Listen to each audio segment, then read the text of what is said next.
بسم اللہ الرحمن الرحیم الحمد للہ رب العالمین والصلاة والسلام علی سید المرسلین وعلی آلہ واصحابہ اجمعین۔ بلوغ المرام من ادلۃ الاحکام کتاب سے حدیث نمبر 23۔ وعن انس بن مالک رضی اللہ تعالی عنہ قال لما كان يوم خیبر امر رسول اللہ صلی اللہ علیہ وسلم ابا طلحة فنادى أن الله ورسوله ينهيانكم عن لحوم الحمر الأهلية فإنها رجس متفق علیہ۔ ابو طلحہ رضی اللہ تعالیٰ عنہ، ان کا نام زید بن سہل الانصاری، جنہوں نے ام سلیم رضی اللہ تعالیٰ عنہا سے شادی کر لی تھی، جو حضرت انس بن مالک کی ماں ہیں۔ اور اس حدیث میں اللہ کے نبی صلی اللہ علیہ وسلم یوم خیبر، غزوہ خیبر کے روز مراد ہے۔ خیبر مدینہ کے شمالی جانب 96 میل کے فاصلے پر ایک شہر ہے، یہاں یہودی رہتے تھے۔ صلح حدیبیہ کے بعد محرم 7 ہجری میں یہ غزوہ یہود کے ساتھ واقع ہوا۔ غزوہ یہود یعنی خیبر کی جنگ واقع ہوئی۔ فتح خیبر کے بعد نبی کریم صلی اللہ علیہ وسلم نے ان کو اسی جگہ پر اس شرط کے ساتھ رہنے کا حق دیا کہ وہ اپنے کھیتوں کے اناج اور باغات کے پھلوں کا آدھا حصہ مسلمانوں کو دیں گے۔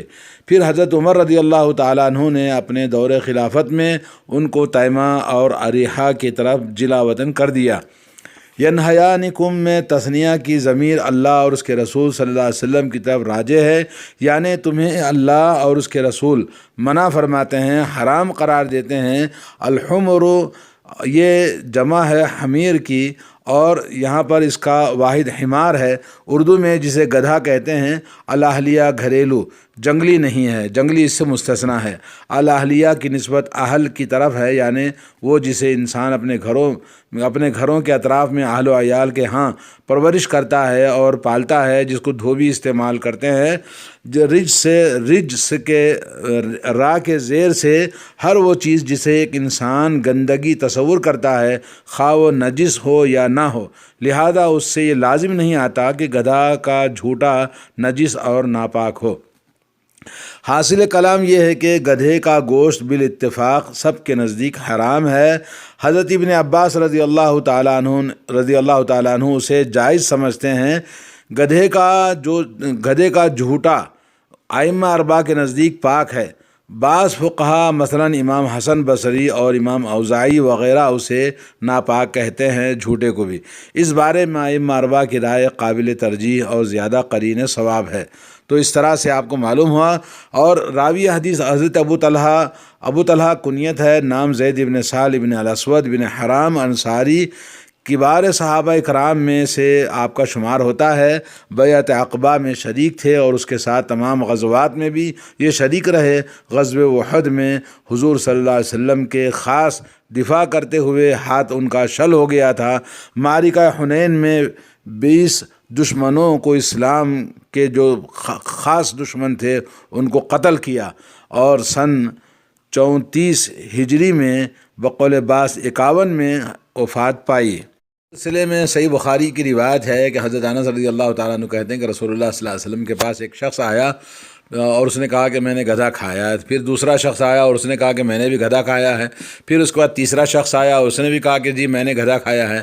تو نبی علیہ الصلوۃ والسلام نے فرمایا تم نے گدھوں کو فنا کر دیا۔ پھر اس کے بعد آپ نے حکم دیا اعلان کرنے کا، تو اعلان کر دیا گیا کہ ان رسول اللہ صلی اللہ علیہ وسلم اور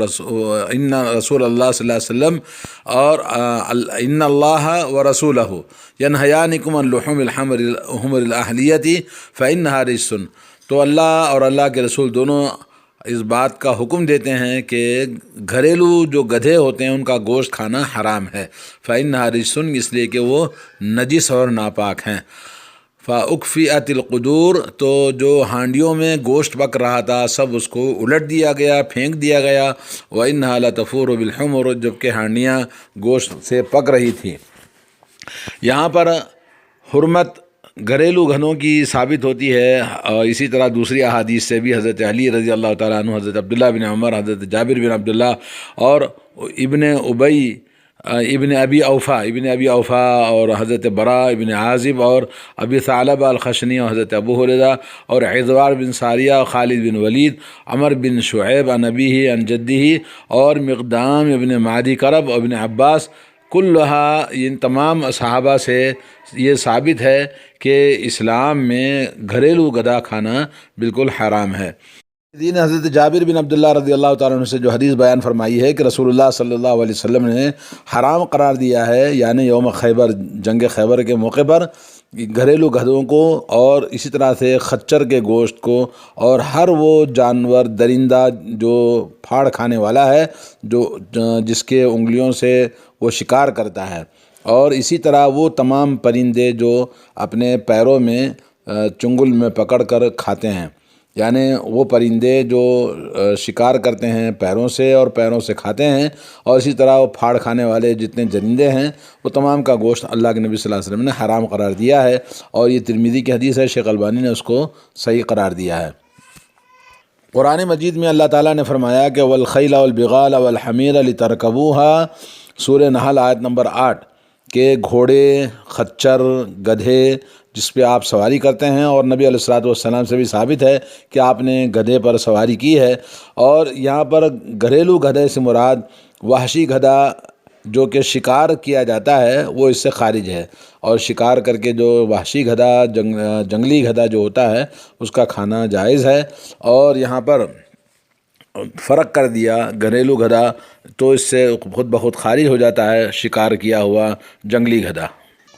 اور اس کے بعد حدیث نمبر 24، وعن عمر بن خارجۃ رضی اللہ تعالی عنہ قال خطبنا رسول اللہ صلی اللہ علیہ وسلم بمنى وهو على راحلته ولعابها يسيل على كتفه، اخرجہ احمد والترمذی وصححہ۔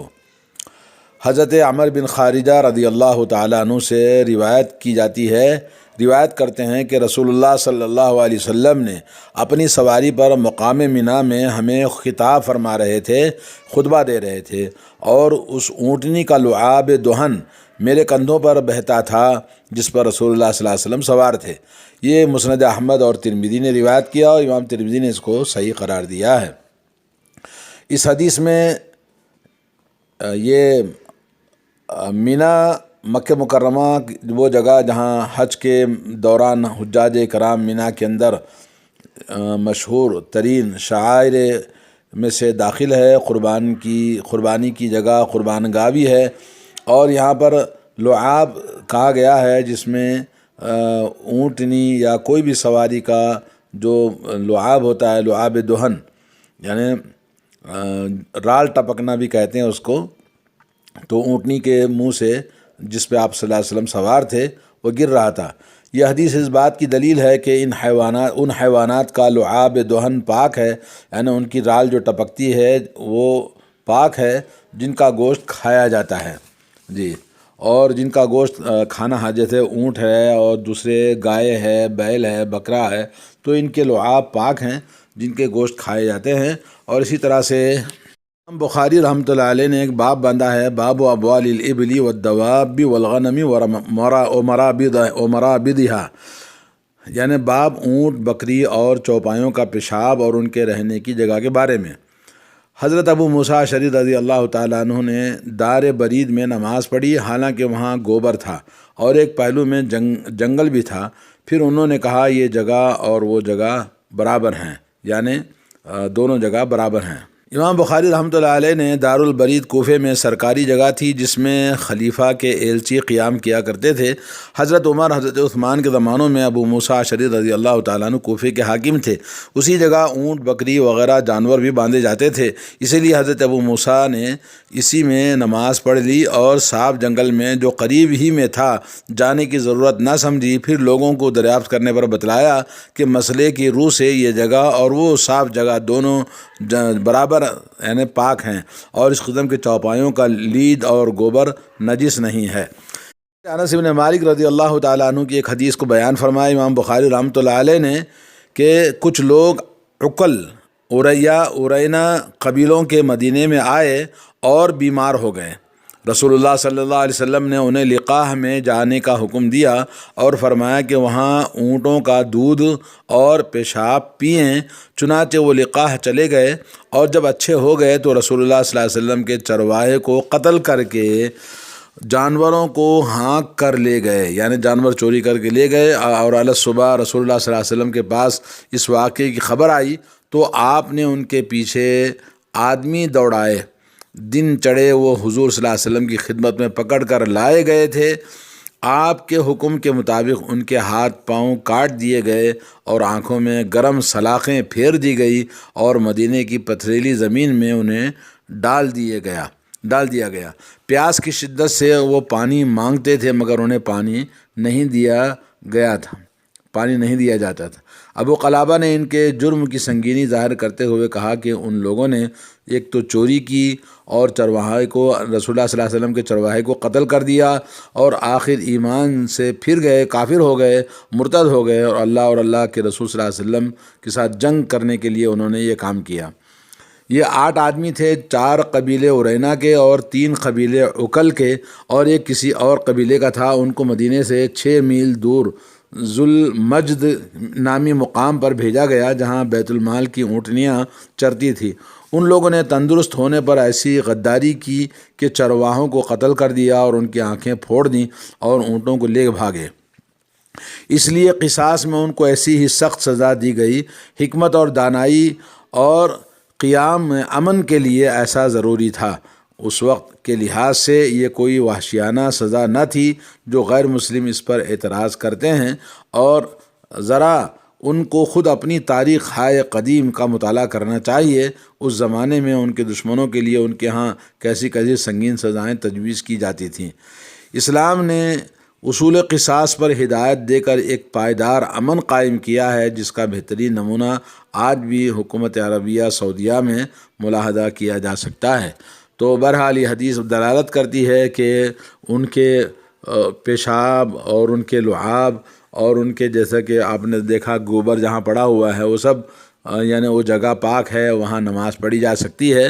اور اس طرح سے جن جانوروں کو کھایا جاتا ہے ان کا لعاب اور ان کے پیشاب اور ان کے گوبر صاف ہیں، پاک ہیں، اور اس جگہ پہ نماز پڑھی جا سکتی ہے۔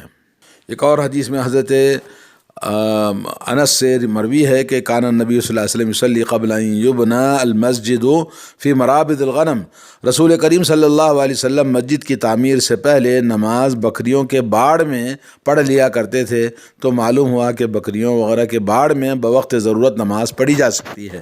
تو اس طرح سے آپ کو معلوم ہوا کہ ان کا لعاب اور ان کا باڑ میں جو گوبر مینگنیاں وغیرہ ہوتی ہیں تو سب پاک ہیں۔ جی ہاں، السلام علیکم ورحمۃ اللہ۔